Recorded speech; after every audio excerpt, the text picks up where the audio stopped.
মুস্তাফিজকে নিয়ে যা বললেন জাদেজা। ভিসা সংক্রান্ত কাজে বাংলাদেশে আসায় এক ম্যাচ মুস্তাফিজ রহমানকে পায়নি চেন্নাই সুপার কিংস। আইপিএলে সফলতম দলটি তাতেই হারে হারে টের পেয়েছে ফিজের অভাব। এরপর মাঠে ফিরে টাইগার পেসারের ঝলক। 4 ওভারে মাত্র 22 রান খরচায় 2 উইকেট নিয়েছেন। প্রথম ইনিংস শেষে সতীর্থ রবীন্দ্র জাদেজার প্রশংসা কুড়িয়েছেন ফ্রিজ।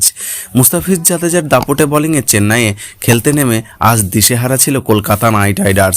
টানা 3 ম্যাচ জয়ী দলটি সর্বকুল্য কেবল 134 রান তুলতে পেরেছে। তবে তাদের শুরুটা এমন ছিল না। সুনীল নারিন ও রঘুবংশীর ঝড় শুরু করতে আক্রমণে আসেন ফ্রিজ। তার নিয়ন্ত্রিত বোলিংকে কাজে লাগিয়ে এরপর সুবিধা নিয়েছেন জাদেজা। নিত্যব্যাপী বোলিংয়ের শিকার হয়েছেন 3 উইকেট। তবে ফ্রিজকে কৃতিত্ব দিতে ভুল করেনি ভারতীয় এই স্পিন অলরাউন্ডার।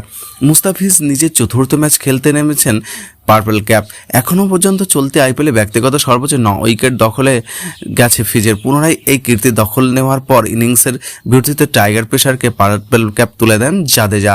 একসময় তিনি ফ্রিজকে নিয়ে বলেন যে এ উইকেট সে খুবই কার্যকারী, সে খুব ভালো স্লো বল করেছে, আমরা মনে করি সে দুর্দান্ত করেছে। ফ্রিজ থেকে কলকাতার ব্যাটারদের সুবিধা পাওয়ার কথা জানান জাদেজা। যখন শিশির জমতে শুরু করে পিচের আচরণ বদলে যায়, তবে ব্যাটিংয়ের জন্য একটু সুবিধা করে দেয়। কিছুটা স্লো টার্ন ছিল, যদিও সেটাকে র্যাঙ্ক টানার বলা চলে না।